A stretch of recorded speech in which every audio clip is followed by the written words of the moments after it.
Hello everyone, my name is Heather and welcome to the channel Bookables, and also welcome to the end of the year book tags. So today I'm doing a tag that talks about kind of the end of the year because we are reaching literally the end of the year. We have like 1 month left to go, and then you know what, 2024 is over. So this is just a quick small tag that I've done before, and I'll leave the questions down below. Just asking what you're hoping to read by the end of the year, things like that.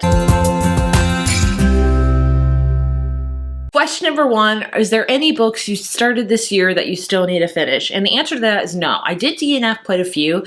I don't remember a ton of them. I don't really keep track of my DNFs, but one I do know in particular that I was very upset that I had to DNF because I just was really disappointed in it, and that is The God of the Woods by Liz Moore. I got to maybe like 150 pages into it, and it's a thick book, and I was like, I don't get why this is hyped. I don't get it. So I left it, and I have not picked it up. I can't think of another book I've started that I need to finish. Usually I'm pretty good about that.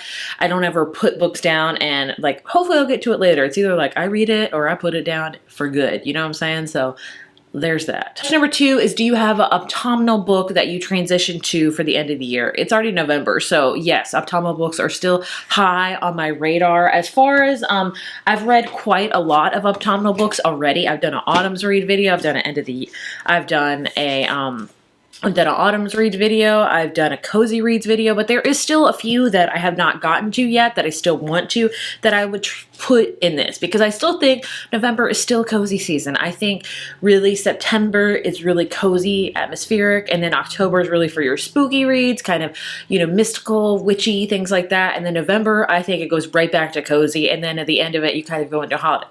That's just my opinion. So I do have 3 cozy books that I still want to read this month in particular. Number 1, The Cinnamon Bun Bookstore by Lori Gilmore. This is the sequel / companion to the Pumpkin Spice Cafe. It's just a super cute it's just a super cute fall book. As you can see, it is just fall on a cover. Also, I have Given Our History by Kristen J. Miller. I bought to read this fall. I still need to read it because, again, it's very fallish. And the last one is Baker's Magic by Jay Penner. I bought earlier this year, and I was like, I'm saving this for fall. It's just like about this competition of baking and stuff, and I thought that's very autumnal. So those are 3 that are still autumn books that I still need to read. Question number 3, is there a new release you're still waiting for?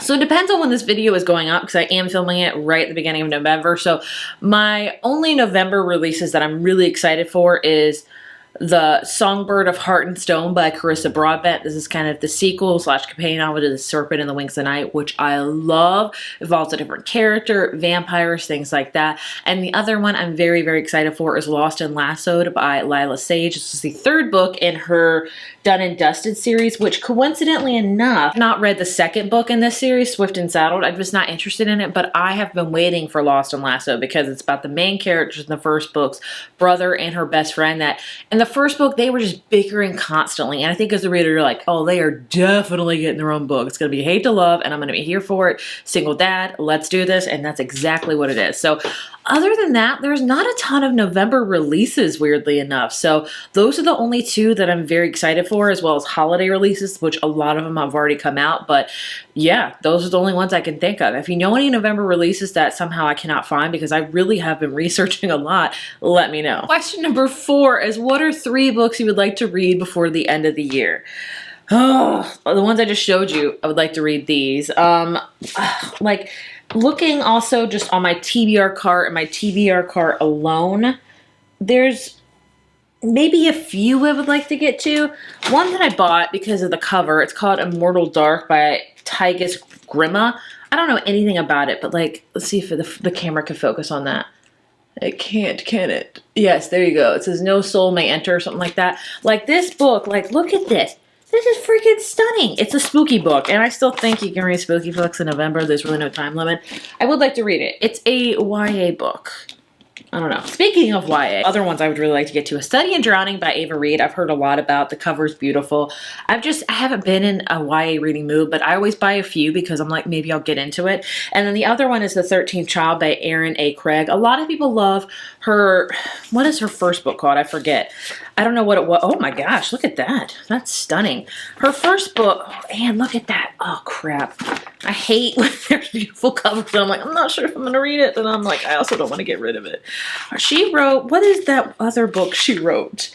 House of Salt and Sorrows. I tried reading that, couldn't get into it. But this one I think is, it's like a death or I don't know. But anyway, I would like to maybe check out these. Whether or not that will happen, I'm going to say probably not. This might be for January, but we're just gonna hope. With a big hope. I really don't think they'll happen. Is there a book you think could still shock you and become your favorite by the end of the year? I'm going to say no on this. I feel like for November and December, I only have 2 months left, and I don't think there's going to be a book that really wows me other than maybe The Songbird of Heart and Stone. It wouldn't be put past me if that is my favorite because I love Serpent in the Night. I love Serpent and the Wings of Night so much, so I could see that one maybe. I'm not 100% on it, but I feel like I already have my set list, and usually November, December are really set for like cozy and holiday reads, which none of those usually are like favorites. So it's going to be a very surprise. You never know. I'll say that. You never know, because there was a book I read in October that I did not think I would love, and it's ending up being one of my favorites of the year. So you really never know what's going to happen with reading. This question is, have you already started making reading plans for next year? No, I usually like towards the end of this month, that's when I really start researching 2025 book releases. And when it gets to be near December, that is when I'll have my finite like list of books that I'm really excited for. But no, I really haven't. I'm just kind of now on the cuff type of person. That's just how I roll. But either way, that was the end of the year book tag. Hopefully I answered some questions of my reading for the rest of the year. We'll see how it goes. Hopefully I'll do good. I never know, but you know, it is what it is. As always, thank you so much for watching. Like I said, I'll leave the tag questions down below in case you want to do this via YouTube, Instagram, TikTok, whatever you want to do. Again, thank you so much for watching, and I will see you in my next video. Bye.